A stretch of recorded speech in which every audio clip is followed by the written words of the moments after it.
नमस्कार, अपना बिहार में स्वागत है आपका। मैं हूं आपके साथ सिरांधा शेखर। बुलेटिन में बात सुशांत केस से जुड़ी हुई सबसे बड़ी खबर की। सुशांत सुसाइड केस में अपूर्व मेहता से पूछताछ हुई है। हम आपको बता दें, 4 घंटे तक अपूर्व मेहता से पूछताछ हुई है। मुंबई पुलिस ने अपूर्व मेहता का बयान दर्ज किया है। सुबह 11 बजे अंबोली पुलिस स्टेशन अपूर्व मेहता पहुंचे थे। 3:15 पर बयान दर्ज कराकर वो बाहर निकले। करण जौहर के धर्मा प्रोडक्शन के सीईओ हैं अपूर्व मेहता, और मुंबई पुलिस ने सुशांत सुसाइड केस मामले में उनसे 4 घंटे तक पूछताछ की। सुबह 11 बजे से लेकर शाम के 3:15 तक उन्होंने अपना बयान दर्ज करवाया है। हम आपको बता दें कि करण जौहर के धर्मा प्रोडक्शन के सीईओ हैं अपूर्व मेहता। इससे पहले भी कई नामी गिरामी लोगों के बयान इस मामले में दर्ज किए जा चुके हैं। ये 2 तस्वीरें आपके सामने आप देख सकते हैं। अंबोली थाने में आज अपूर्व मेहता से पूछताछ हुई है, तो वहीं दूसरी तरफ प्रोड्यूसर और डायरेक्टर महेश भट्ट से कल पूछताछ हुई थी। सहयोगी अमित राय हमारे साथ जुड़ गए हैं, उनसे लेंगे ज्यादा जानकारी। अमित, 4 घंटे तक ये लंबी पूछताछ चली है। खासतौर से ये पूछताछ और भी अहम हो जाती है क्योंकि जिस तरह से करण जौहर पर बीते दिनों आरोप लगते रहे हैं कि बाहरी जो एक्टर्स आते हैं उन्हें किस तरह से मानसिक तौर पर इनडायरेक्टली प्रताड़ित किया जाता है, क्या कुछ बातें सामने आ सकती हैं? देखिए, जो हमें पुलिस के सूत्र बता रहे हैं कि अपूर्व मेहता ने मुंबई पुलिस ने फिल्म ड्राइव के कॉन्ट्रैक्ट अग्रीमेंट की कॉपी ली है और अपूर्व मेहता से सुशांत की फिल्म ड्राइव को लेकर, रिलीज को लेकर, कॉन्ट्रैक्ट के कंडीशन को लेकर पुलिस ने सवाल जवाब किए हैं। दरअसल जब जांच इस पूरे मामले की शुरू हुई तो ये बात सामने आई कि फिल्म ड्राइव को लेकर सुशांत सिंह और धर्मा प्रोडक्शन के बीच कुछ अनबन हुई थी और इसीलिए पुलिस ने इस फिल्म की जो एग्रीमेंट कॉपी थी वो मंगवाई थी। और इस फिल्म में सुशांत सिंह राजपूत के साथ जैकलीन फर्नांडिस भी नजर आई थी और ये फिल्म पहले थिएटर में रिलीज होनी थी लेकिन बाद में इसे नेटफ्लिक्स पर रिलीज किया गया था। तो आखिरकार ये क्यों किया गया, क्यों थिएटर में रिलीज नहीं किया गया, क्यों नेटफ्लिक्स पर रिलीज किया गया, ये फैसला जो है आखिरकार इसके पीछे का कारण क्या है, इन सारी चीजों को तलाशने के लिए ही जो है उनके सीईओ को जो है बुलाया गया था और उनसे जो है पूछताछ जो है की गई। मैं आपको बताऊं कि इसके पहले जब पूछताछ हुई थी तो सुशांत की जो पूर्व मैनेजर हैं श्रुति मोदी, उन्होंने पुलिस पूछताछ में बताया था कि करण जौहर और सुशांत के बीच एक प्रोजेक्ट को लेकर काफी विवाद जो है चल रहा था। श्रुति के मुताबिक सुशांत ने धर्मा प्रोडक्शन की फिल्म ड्राइव में काम किया था और सुशांत ने उस फिल्म की डबिंग के लिए डेट नहीं दी थी। इस पर जब श्रुति ने सुशांत से बात की थी तो सुशांत ने बताया कि मैं 3 बार डबिंग के डेट दे चुका हूं लेकिन इन्होंने कुछ नहीं किया। तो आखिरकार दोनों के बीच क्या अनबन थी, क्या कॉन्ट्रैक्ट बने थे, क्या पहले तय हो चुका था कि फिल्म जो है वो नेटफ्लिक्स पर रिलीज होगी, पर्दे पर रिलीज नहीं होगी, इन सारी चीजों को लेकर जो है उनसे पूछताछ की गई है। और कल ही हमने देखा था कि डीसीपी अभिषेक त्रिमुखे जो इस केस को देख रहे हैं, उन्होंने जब ब्रीफिंग की थी ऑफ द रिकॉर्ड, उन्होंने ये कहा था कि इस हफ्ते के अंत तक जो है करण जौहर को भी पूछताछ के लिए बुलाया जाएगा। तो कुल मिलाकर देखें तो लगातार इस केस का दायरा बढ़ता जा रहा है। महेश भट्ट से पूछताछ हुई, कल हमने देखा कि 2 घंटे लगातार पूछताछ हुई महेश भट्ट से, सुशांत से उनकी मुलाकात के बारे में, रिया के साथ उनकी जान पहचान, रिया के साथ हुई उनकी फिल्म, सुशांत के साथ कामकाज को लेकर, बॉलीवुड में नेपोटिज्म को लेकर, सुशांत के डिप्रेशन को लेकर, सारी चीजों को लेकर पूछताछ हुई। तो अब सबसे महत्वपूर्ण ये होता है जो कल ब्रीफिंग में बताया गया था कि इस हफ्ते के अंत तक करण जौहर को भी बुलाकर पूछताछ की जाएगी कि आखिरकार उन दोनों में क्या अनबन थी, क्योंकि हमने देखा था कि जैसे सुशांत बिल्कुल अब नजर इसी बात पर रहेगी कि अगला नंबर किसका होगा, क्योंकि अभी तक कई बड़े नाम सामने आ चुके हैं जिनसे सुशांत सुसाइड केस मामले में पूछताछ की जा चुकी है। अपूर्व मेहता का नाम इसमें शामिल हुआ है। वो धर्मा प्रोडक्शन के सीईओ हैं, करण जौहर के अंदर काम करते हैं। अब देखने वाली बात होगी कि आगे क्या कुछ एक्शंस लिए जाते हैं। बहुत धन्यवाद अमित इस जानकारी के लिए। लेकिन सुशांत सुसाइड केस में अब तक क्या क्या हुआ देखते हैं। 14 जून को सुशांत सिंह के सुसाइड की खबर सामने आई। इस मामले में अब तक 38 लोगों के बयान दर्ज किए जा चुके हैं। कल महेश भट्ट से 2.5 घंटे तक पूछताछ हुई थी। आज धर्मा प्रोडक्शन के सीईओ अपूर्व मेहता से 4 घंटे तक पूछताछ हुई है। इसी हफ्ते करण जौहर से भी पूछताछ संभव है। रिया चक्रवर्ती और भंसाली से, संजय लीला भंसाली से पूछताछ पहले ही हो चुकी है। संजना सांघी जो कि अभी दिल बेचारा की एक्ट्रेस थी, शेखर कपूर से भी पूछताछ हो चुकी है। कंगना रनौत को भी पूछताछ के लिए बुलाया गया। कल पार्थ पवार ने सीबीआई जांच की मांग की थी। एनसीपी के नेता हैं। आज रामेश्वर चौरसिया ने सीबीआई जांच की मांग कर दी है।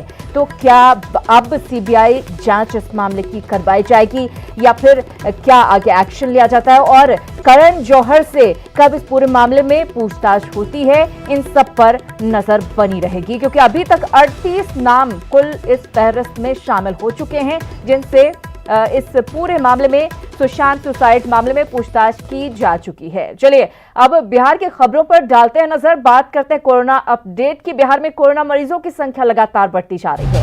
आज बिहार में 2480 नए कोरोना के मरीज मिले हैं। इसके साथ ही राज्य में कोरोना संक्रमितों की संख्या बढ़कर 43,591 हो गई है। पटना में सबसे अधिक 411 संक्रमित मरीज मिले हैं। तो राजधानी पटना सबसे ज्यादा पीड़ित कोरोना की वजह से सबसे ज्यादा मामले पटना से ही सामने आए। आज 2480 कुल मामले कोरोना के सामने आए, उसमें से 411 पटना से मामले सामने आए हैं। बिहार में कोरोना के मरीजों की संख्या लगातार बढ़ती जा रही है और पिछले 5 दिनों की अगर हम बात करें तो पिछले 5 दिनों में हर रोज 2000 से ज्यादा संक्रमित मरीज सामने आ रहे हैं। 24 जुलाई को कुल संक्रमित मरीज 1820 मिले थे, वहीं 25 जुलाई को यह संख्या बढ़कर हो जाती है 2803, और 26 जुलाई की बात करें अगले दिन की तो 2605 संक्रमित मरीज मिले थे। 27 जुलाई को यानी कि कल सोमवार को 2192 नए मरीज मिले। तो आज की अगर हम बात करें तो आज अभी तक 2480 संक्रमित मरीज मिल चुके हैं। कोरोना के 5 दिनों में कुल संक्रमित मरीज 11,900 मिले, जो बेहद चिंता का विषय है, चिंता का कारण है। और कोरोना से जुड़ी एक और बड़ी खबर आपको दे रहे हैं। सीवान के सिविल सर्जन कोरोना पॉजिटिव हो गए हैं। जांच में सिविल सर्जन की रिपोर्ट पॉजिटिव आई है। हम आपको बता दें कि अब जितने भी स्वास्थ्यकर्मी इनके संपर्क में आए उन सभी की जांच की जाएगी। तो कई स्वास्थ्यकर्मी डॉक्टर्स अब कोरोना पॉजिटिव होते हुए नजर आ रहे हैं। सीवान के सिविल सर्जन भी कोरोना पॉजिटिव हो गए हैं। उनका सैंपल लिया गया था, जांच रिपोर्ट आ गई है, वो पॉजिटिव पाए गए हैं। अब उनके संपर्क में जितने भी स्वास्थ्यकर्मी आए उनकी भी जांच की जाएगी। कोरोना काल में डॉक्टर्स और स्वास्थ्यकर्मी लगातार अपनी ड्यूटी पर डटे हुए और ऐसे में संक्रमण का शिकार भी हो रहे हैं। वहीं बिहार के मुख्य सचिव का पदभार ग्रहण करने के बाद वरिष्ठ आईएएस अधिकारी प्रत्यय अमृत एक्शन में हैं। प्रत्यय अमृत आज कोविड मरीजों के लिए बनाए गए अस्पताल एनएमसीएच गए। पीपीई किट पहनकर पहुंचे प्रत्यय अमृत ने पूरे अस्पताल का निरीक्षण किया, भर्ती मरीजों और उनके परिजनों से बात की और व्यवस्था का हाल जाना। अस्पताल की सुविधाओं का जायजा लेने के बाद प्रत्यय अमृत ने अस्पताल अधीक्षक और डॉक्टरों से बात की। आपको बता दें कि हाल के दिनों में एनएमसीएच की कुव्यवस्था को लेकर सरकार पर लगातार सवाल उठ रहे थे।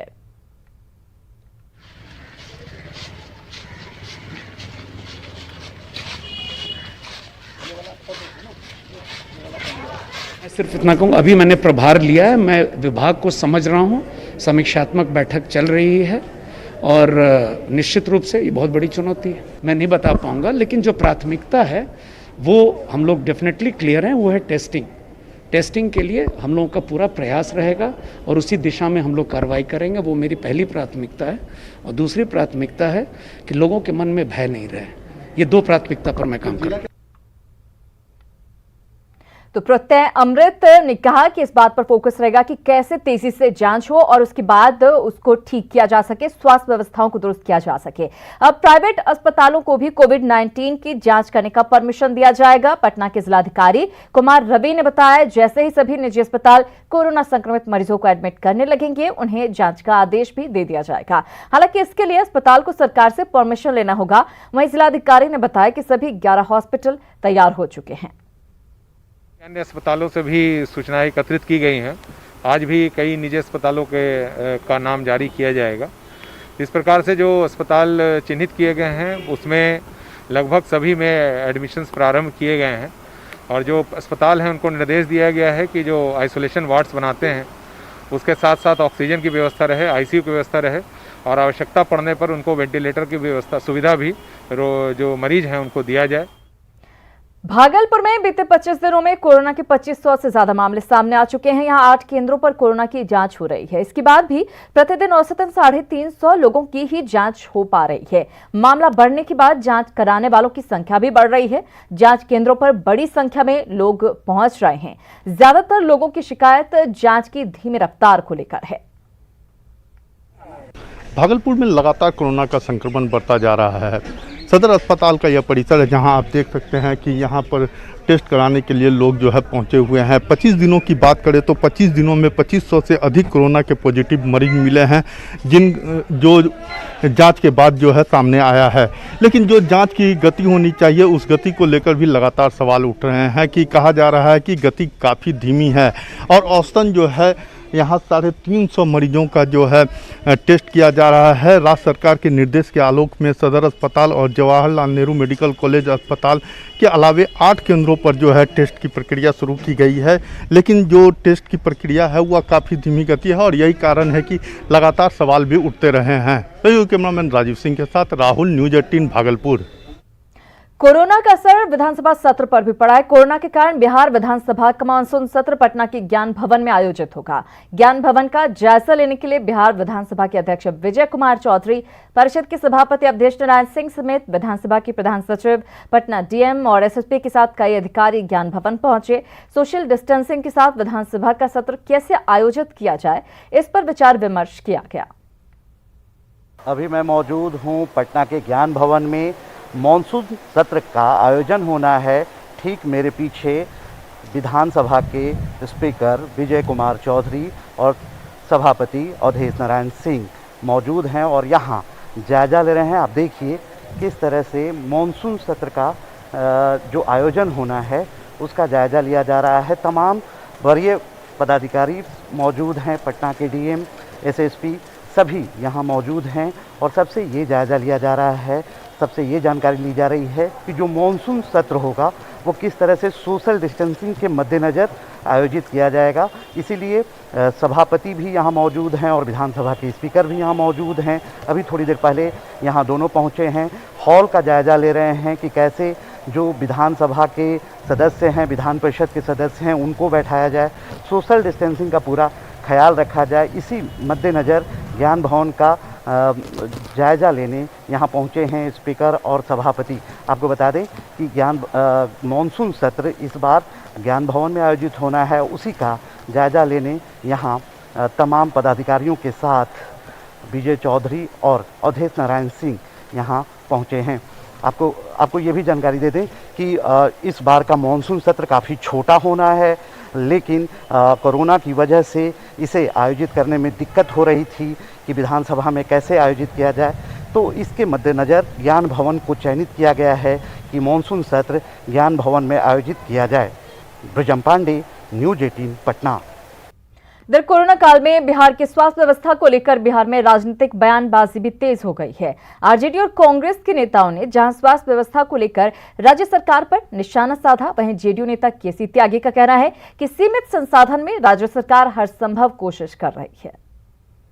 समझता हूं कि ये बिहार आज देश के लिए सामूहिक चिंता का विषय हो चला है। 3 स्वास्थ्य सचिव बदले गए, कोई एक गेम प्लान नहीं है आपके पास, कोई एक ब्लूप्रिंट नहीं है। आप एपिसोडिक लड़ाई लड़ने को चलते हैं, ये नहीं होगा ना कोरोना संक्रमण और बाढ़ की दोहरी मार में। बिहार के मुख्यमंत्री ने तो पहले ही हथियार डाल दिया है, वो चाहे बाढ़ हो चाहे कोरोना हो, किसी भी स्थिति में लोग को भगवान भरोसे रहना है। लिहाजा उन सीमित साधनों में बिहार सरकार जितने भी संभव प्रयास कर सकती है निरंतर जारी किए।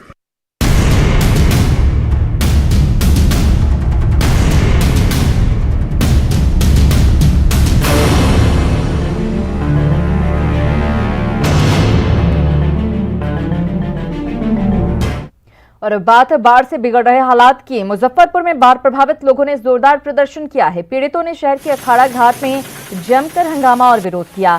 1000 से अधिक पीड़ितों ने आज सड़क पर उतरकर अपनी मांगों की आवाज उठाई। लोगों ने राहत कार्य में कोताही का आरोप लगाते हुए जमकर हंगामा किया। प्रदर्शनकारियों ने सड़क पर टायर जलाकर ट्रैफिक को रोक दिया। ये सभी शेखपुर पंचायत के रहने वाले हैं। लोगों का आरोप है कि इनके इलाके में 10 दिन से भी अधिक समय से बाढ़ का पानी भरा हुआ है। हजारों की आबादी परेशान है। जिन्हें न तो खाना मिल रहा है और न ही शौचालय की व्यवस्था है, जिससे लोगों को खासी परेशानी हो रही है, लेकिन उनकी सुनने वाला कोई नहीं है। ठीक है, परसों रात में हम लोग भूखे सोए, ठीक है, पानी का सुविधा नहीं है, डेंगू की सुविधा नहीं है, शौचालय का सुविधा नहीं है। कितना दिन से परेशानी है? परेशानी लगभग 10 दिन से है, लेकिन 4 दिन से आंदोलन करने के बाद भी कोई सांसद, कोई विधायक, कोई जनप्रतिनिधि, कोई पदाधिकारी सुनने वाला नहीं है गरीबों को। इसलिए उब कर आज हम लोग यहाँ बैठे हुए हैं कि जब तक सबको खाने के लिए व्यवस्था, पीने के लिए पानी, महिलाओं के लिए शौचालय और नैया का व्यवस्था नहीं होता है, तब तक। में शिवहर में बाढ़ से किसानों को काफी नुकसान हुआ है। ज्यादा नुकसान केले की खेती को हुआ है। बागमती के पानी से सैकड़ों एकड़ जमीन पर हुए केले की खेती प्रभावित हुई है। चिंता वाली बात यह है कि केले की फसल के बर्बाद होने पर राज्य सरकार की तरफ से किसी तरह का मुआवजा भी नहीं मिलता, क्योंकि ना तो ये रबी और न खरीफ की फसल की सूची में आता है। आप तो देखे ही हैं 100% नुकसान हो जाएगा। जो कुछ तो नदी के कटाव में चला गया और जो खड़ा है उसके नीचे पानी लगा हुआ है कमर तक, और जिसके कारण वो फसल नष्ट हो जाएगी। फसल की स्थिति एकदम खत्म है, कोई फसल नहीं हम लोग को हुआ। हम लोग का शब्द नहीं है जो फसल का नाम चर्चा कर सकते हैं। हम लोग का बुझिए जो ऐसा हो रहा है जो नहीं, हम लोग मतलब कहाँ से खाना खाएंगे, कहाँ से एक रोटी मिलेगा, इसका लिए कोई देखने वाला भी नहीं है। वहीं गोपालगंज में बांधों के टूटने से कई प्रखंडों में बाढ़ का पानी घुस चुका है। वैसे सारण बांध पर बने रिंग बांध के टूटने से सबसे ज्यादा प्रभावित देवापुर का इलाका है। लोगों के घरों में पानी है और लोग जल कैदी बनकर रह गए हैं। लोगों का कहना है कि अब तक उन लोगों को कोई मदद नहीं मिली है। बाढ़ से प्रभावित देवापुर के वार्ड नंबर 3 के 2 बच्चे सीएम से मदद की गुहार लगा रहे हैं। बच्चों को उम्मीद है कि नीतीश अंकल उन तक मदद पहुंचाएंगे। सर 7-6 दिन से बाढ़ आ गया, हम लोग को बहुत दिक्कत है, क्या बताया जाए। घर में पानी घुस गया है, कहीं जाने के लिए यहाँ तक पानी है। कुछ खरीदना हो तो दिक्कत हो रहा है। नाव आती नहीं है, एक स्टीमर है तो घुमाते रहते हैं पूरा इधर उधर। बोलो तो मोड़ पे जाने का 500 रुपया। तो सर बताइए बाढ़ में कोई कहाँ से देगा। चाहते हैं कि नीतीश अंकल, मोदी अंकल कुछ भेजिए, रिलीफ मिले हम लोग को। हम लोग को दिक्कत हो रहा है तो हम ही लोग जानते हैं। 4-5 दिन से हम बाढ़ में गिरे हुए हैं। मेरे घर में पानी आ गया, हमको कुछ नहीं मिल रहा है। नीतीश अंकल हम कुछ भेज रहे हैं। अभी तो कोई आया कि नहीं आया आपके गाँव में कोई सामान लेके? नहीं आया है, अभी तक कोई नहीं आया। कोई नहीं आया अभी तक। तो बड़े बच्चे बूढ़े सभी परेशान नजर आ रहे हैं बाढ़ की तबाही में। इधर गोपालगंज में गंडक की तबाही ने लोगों को खासा परेशान कर रखा है, बुरी तरह से प्रभावित किया है। लोग अपने घर से दूर बांध पर रहने को मजबूर हैं। कोई प्लास्टिक का टेंट बनाकर अपने परिजनों के साथ रह रहा है, तो कोई अपने सामानों को प्लास्टिक में लपेटकर खुले आसमान के नीचे समय बिताने को मजबूर है। लोगों का कहना है कि बाढ़ ने सब कुछ बर्बाद कर दिया, लेकिन शासन प्रशासन की तरफ से अब तक कोई राहत नहीं दी गई है। 22 जुलाई की रात गंडक नदी जो है पूरे उफान पे थी और उसके साथ तबाही ऐसी कि जो सारण से लेकर के गोपालगंज तक कई बांध जो है, तटबंध जो है वो टूट गई। और इस वक्त मैं मौजूद हूँ, ये पका बांध है और ये बैकुंठपुर विधानसभा में आता है, गोपालगंज जिले में आता है। और आपको दिखाना चाहेंगे कि देखिए किस तरह से जो तबाही आई, जो त्रासदी हुई, उसके बाद लोग कैसे अपना जीवन जो है वो तटबंध पे बिताने लगे। तो ये देखिए, ये खुद अपने सारे सामानों को लेकर के यहाँ आए हुए हैं। क्या नाम हुआ बाबा? रामंगैया राय। ये बताएं कि बांध कब आयल रहे और किस तरह से परेशानी भइल तुम रोवा लगन पे? 8 बजे दिन के।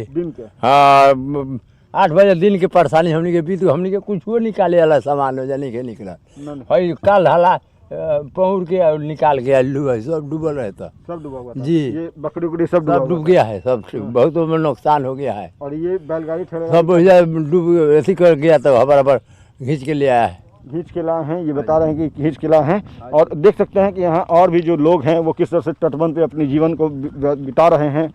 जो लोग हैं वो बड़ी ही मशक्क़त के बाद जो है वो यहाँ आए और इस तटबंध पे जो है अपने सामानों को लेकर के जैसे तैसे जो ला पाए वो लेकर के आए।